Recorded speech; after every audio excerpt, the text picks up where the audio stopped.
बच्चों को समझना चाहिए, करना चाहिए। और एक चीज़ मुझे हमेशा महसूस होती थी कि यार हमारे वालिदैन सुनते नहीं हैं, समझते नहीं हैं। तो मुझे ये लगता था कि वालिदैन सुनते समझते इसलिए नहीं है क्योंकि एजुकेशन नहीं है, पॉवर्टी है। मैं हार्वर्ड में अपनी फेलोशिप ट्रेनिंग में था, तो माँ जो है वो प्रोफेसर है हार्वर्ड यूनिवर्सिटी की, बाप जो है वो MIT का प्रोफेसर है। मैं उनको बता रहा हूँ कि यार बच्चों के साथ टाइम गुजारना चाहिए, उनको सुनना चाहिए, समझना चाहिए। तो ये ना पैसे की बात है, ये ना एजुकेशन की बात है, ये सिर्फ अपने आप को, वो जो हमारे दिमाग में बना हुआ है ना कि बच्चों को मारेंगे नहीं तो वो समझ नहीं आएगा।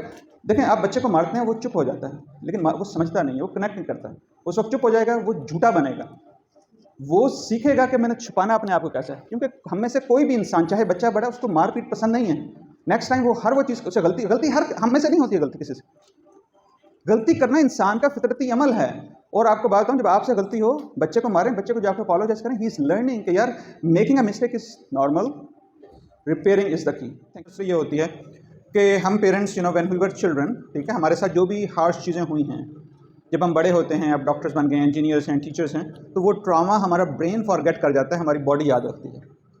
बड़े मज़े की बात है, ध्यान से सुनिएगा। तो जितनी भी चीज़ें हुई हैं उसको हम ट्रॉमा, हमारा ब्रेन फॉरगेट कर जाता है, हमारी बॉडी याद रखती है।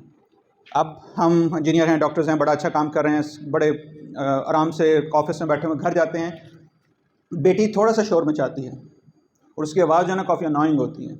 तो विदाउट इवन रियलाइजिंग आप स्क्रीम करना शुरू कर देते हैं, शाउट करना शुरू कर देते हैं। जब वो बहुत तंग करती है, ये करता, तो मारपीट तक आ जाती है।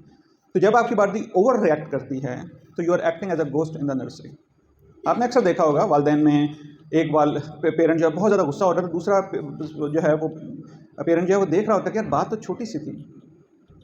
आपको खुद भी अंदाज़ा नहीं होता किस वक्त आपका हाथ उठता है, किस वक्त आपकी टांग चलती है, क्या आपकी ज़बान से क्या निकलता है, तो कुछ अंदाज़ा। आपकी बॉडी टोन क्या होती है, आपकी इंटेंसिटी क्या होती है, आपके फ्राउंड, इतनी चीज़ें चल रही होती हैं।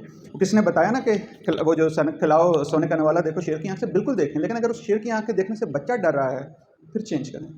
जैसे मैंने बताया ना कि अगर उस शेर की आँख देखने से बच्चा समझ रहा है, बिल्कुल करें, लेकिन अगर उससे दूरियाँ पैदा हो रही हैं तो उससे करें।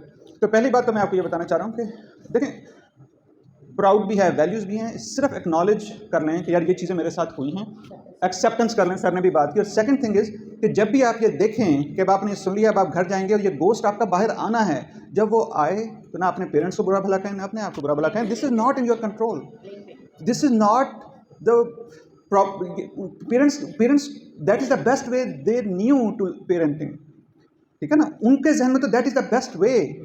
अब आपकी ये जिम्मेदारी है कि इन ट्रेनिंग की वजह से अब आप एक्नॉलेज करें उस गोस्ट को, उसको चेंज करने की कोशिश ना करें, क्योंकि उससे ये होगा कि जंग होगी। ये एक्नॉलेज ज़रूर करें कि यार ये ओवर रिएक्शन उसकी वजह से हुआ है, और उसको अपोलोजाइज़ करें शाम में। वो जो गोस्ट आपका निकला है ना, उसका जो इफेक्ट है वो ख़त्म हो जाएगा, डिफ्यूज़ हो जाएगा। The moment you go at night to your child and you say कि यार, आप देखें, ये भी एक्नॉलेज करें कि बच्चे से गलती हुई है, उसको समझाएं शाम में कि यार ये गलती तुम्हारे से हुई थी, मुझे अच्छा नहीं लगा था, लेकिन मुझे मारना नहीं चाहिए था, मुझे तुम्हें ये चीज़ें नहीं करनी चाहिए थी, यार मैं क्या करूँ नेक्स्ट टाइम, अगर इस तरह करो क्या करूँ। वो आपको ये बताएगा ये कर ले, आप वो करते हैं, अगली टाइम वो करता है, फिर आप उसके पास जाएँ।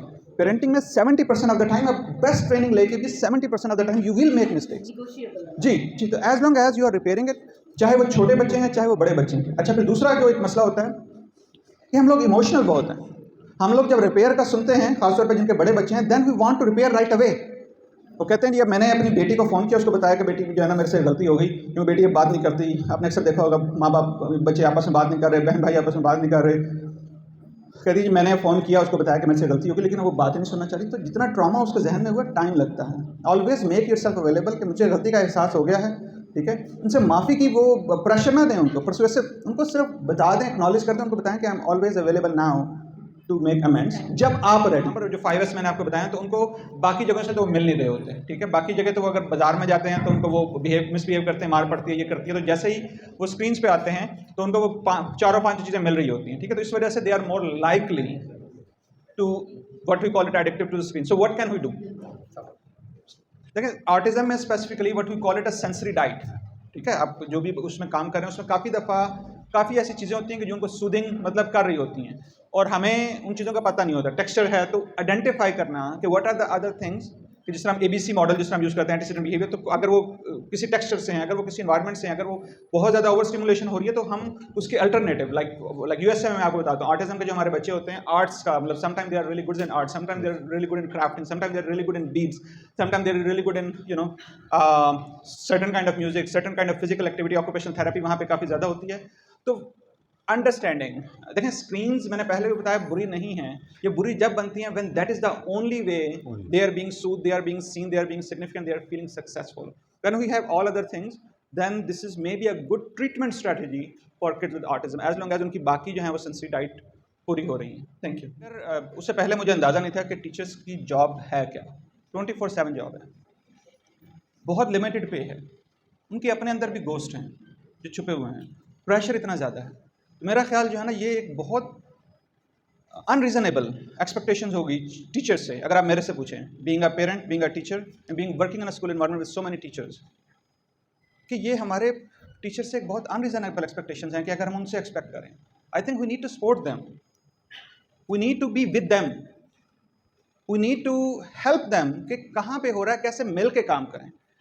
तो मेरी गुजारिश ये होगी जितनी भी ट्रेनिंग्स टीचर्स की हों, first acknowledge their efforts, for acknowledge के कितने लिमिटेड रिसोर्सेज में किस तरह जो है ना वो हमारे माशरे की तरबियत. मेरे 2 बच्चे हैं, ठीक है ना, मेरे लिए ये मुश्किल होता है बीइंग ऑल दैट ट्रेनिंग. तो आप 35 बच्चे जिनसे आपका कोई कनेक्शन नहीं है, आप जितना भी बिल्ड करना चाहें, there is no way you can have that connection, there is no way you have that training कि आप जनाब समझें कि किसका. तो मैं आपको ये कहूँगा कि if we want to make a change, always focus on exploring connection before making any changes. Appreciate कि हमारे ये जो teachers हैं, they are playing a vital role in our society and they are very under pressure in a very limited